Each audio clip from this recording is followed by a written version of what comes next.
Muitos homens, depois que eles têm um filho e se divorciam, a vida deles vira um inferno. É a maldita praga da alienação parental. Extremamente comum, e eu ouso dizer que é a regra depois do divórcio e não a exceção. E como a gente vai ver, causa um grande sofrimento para aquele homem que quer ser pai, por causa do senso de injustiça, pagando pensão para um filho que não vê, uma injustiça de querer ser pai e ser privado da paternidade, e uma raiva quando ele liga a televisão e só escuta falar mal do pai, como se, nenhum homem tivesse sendo vítima das máfias de família. E a gente vai reagir a esse rapaz, tá, que chorou perante o tribunal, teve que criar fakes para ver foto da própria filha. Mas antes disso, a gente vai explorar a mente sombria da alienadora. Existem 8 motivos, pelo menos 8 motivos comuns, que fazem com que uma mulher impeça o pai do próprio filho, privando o direito da criança de ter convívio com a figura paterna. Então vamos lá, quais são as razões? Primeiro é a fusionalidade com a criança. Algumas mães elas desenvolvem uma relação simbiótica com a criança, tendo uma certa dificuldade em ver a criança, o filho, como um indivíduo e é apenas uma extensão de si mesmas. Uma extensão do próprio ego. Logo, se o pai não quer ficar com a mãe e a criança são um só, logo o pai também não quer mais ser pai. Por mais absurdo que possa parecer, muitas mulheres têm essa visão após o divórcio. Esse tipo de fusão é extremamente comum em pessoas que têm transtorno de personalidade narcisista e borderline, que não têm um self muito bem limitado, tá? Que têm deficiências em entender a própria individualidade e a individualidade de outras pessoas.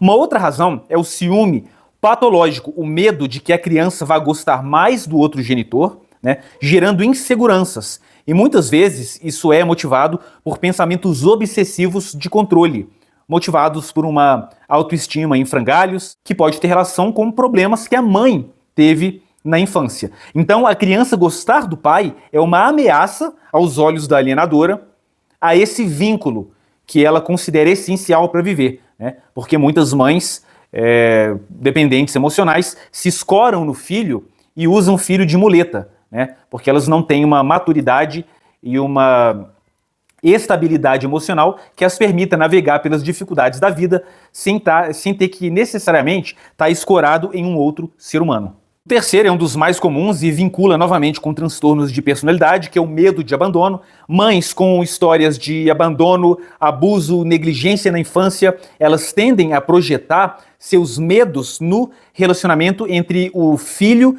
e o pai.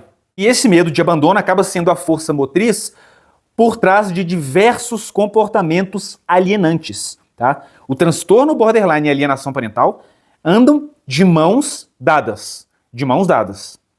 Um outro problema que é muito comum é a projeção de traumas passados. Por isso que a gente fala muito do ponto de vista científico, tá? E não ideológico. Pesquisas, estudos sociológicos, até mesmo dentro da área da psicologia, que uma mulher um pouco mais reservada quanto à sua vida íntima, tem menos tendência a dar problema, menos tendência a querer se divorciar, e ela não carrega feridas emocionais de relacionamentos pregressos. É muito comum que uma mulher que tenha tido relacionamentos traumáticos projetem no ex-marido, tá, coisas que elas viveram com outros homens, ainda que não existam evidências concretas de que exista alguma similitude entre a personalidade do pai do filho dela e dos canalhas que ela se relacionou e escolheu no passado.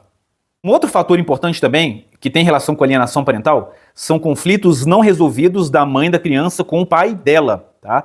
Ela tem problemas com o pai, isso gera insegurança, medo de abandono, problemas de autoestima, comportamentos contraditórios, ao mesmo tempo que ela tem uma grande necessidade de validação masculina, ela tem uma desconfiança da figura do homem, tá? E ela pode acreditar, novamente, ainda que não existam evidências, de que você, pai da criança, que quer conviver, que quer zelar, que quer ajudar, que quer prover, vai tratar o seu filho do mesmo jeito que o pai dela a tratou na infância, tá? É por isso que a gente fala da síndrome da filha sem pai e a gente considera crucial, antes de você escolher um relacionamento, você investigar o relacionamento que ela tem com a mãe, com o pai, as bases familiares, as experiências de infância, especialmente se é uma mulher com quem você pretende ter um filho. Portanto, investigue para que os fantasmas do passado dela não venham assombrar o seu presente com a criança.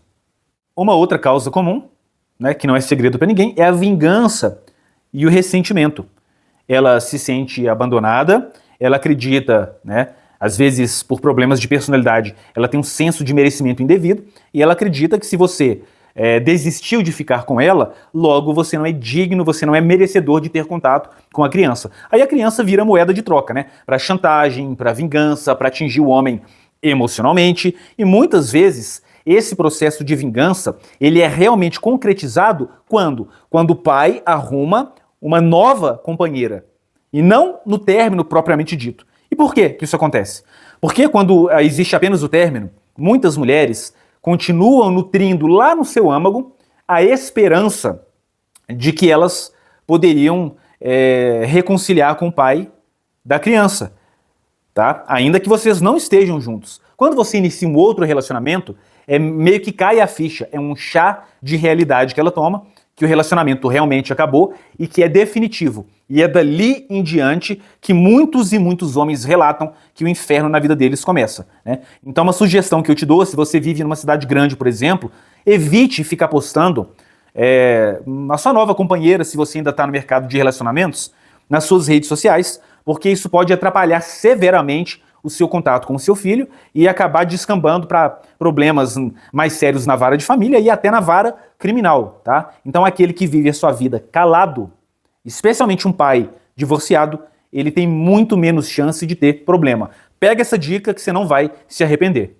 O número 7 é um fator que intensifica e contribui, tá? Agrava, exacerba todos os outros, que é a cultura misândrica e o ginocentrismo do judiciário. E por quê? Embora a legislação não fale isso tão abertamente, tem esse princípio de equidade, né, essa bobagem da isonomia que a gente sabe que não existe, a mensagem que é passada claramente e que toda mulher sabe muito bem é que na vara de família a mãe manda e o pai obedece. Então qualquer desejo de vingança, qualquer paranoia que ela possa ter por problemas com a figura paterna dela ou com ex-namorados, traumas que ela carrega, ela pode nem passar aquilo por um filtro racional, porque ela sabe que qualquer atitude que ela tomar, ela vai estar sendo respaldada e vai ter a anuência, a aprovação e talvez até o estímulo das varas de família. A certeza da impunidade é uma força motriz por trás de comportamentos alienantes. Gosto da frase e repito, a impunidade é mãe da criminalidade e irmã da reincidência. Ela pisa na bola, aliena, o pai faz BO, 1, 2, 3, 4, 5, homens aí com 48 boletins de ocorrência. E não acontece nada, ela vai ficando cada vez mais à vontade para poder praticar abusos contra você e contra o seu filho, né? Afinal de contas, mesmo que você ganhe novamente o direito de visita, e aquele tempo que foi perdido? Nem Deus recupera.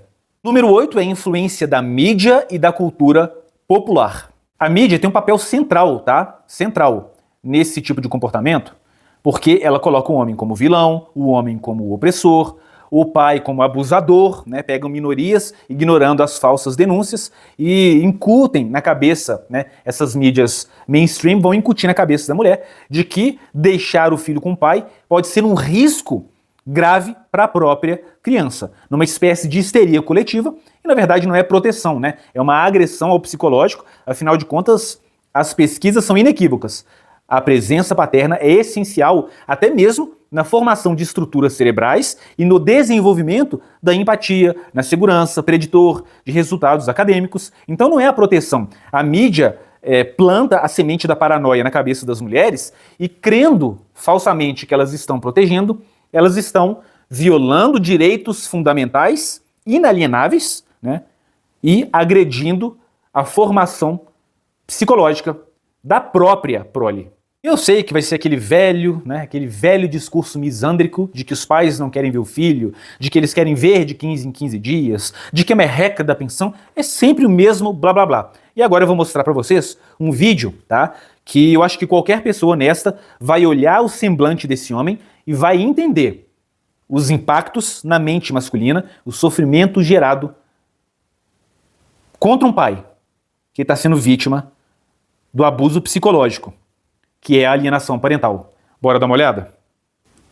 I have been in tears for the last 2 years trying to meet my daughter, and she has never let me once talk to her or see her. When I talked to him, I told him I was create pregnant. a fake Facebook account just to see pictures of Elena. I'm afraid that he's going to end up taking my daughter, and there's nothing I can do to get her back. Are you afraid he's going to take your daughter, or are you afraid he's her biological I'm father? afraid that he's going to take my daughter. There's no way he is getting my daughter. Mr. Webb, I see you are in a lot of pain. It hurts you to see her.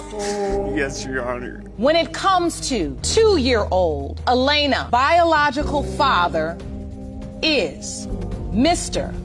Webb.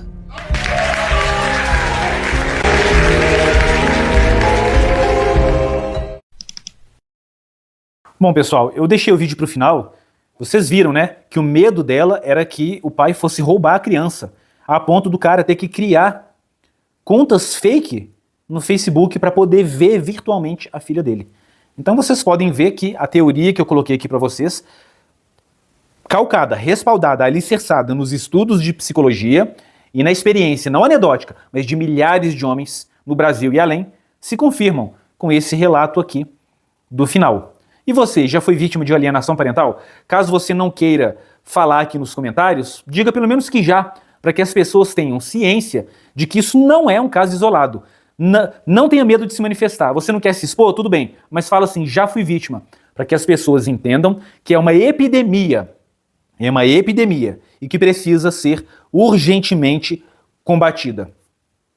Valeu, se inscreva, ative as notificações, tá? Me ajuda demais e até a próxima.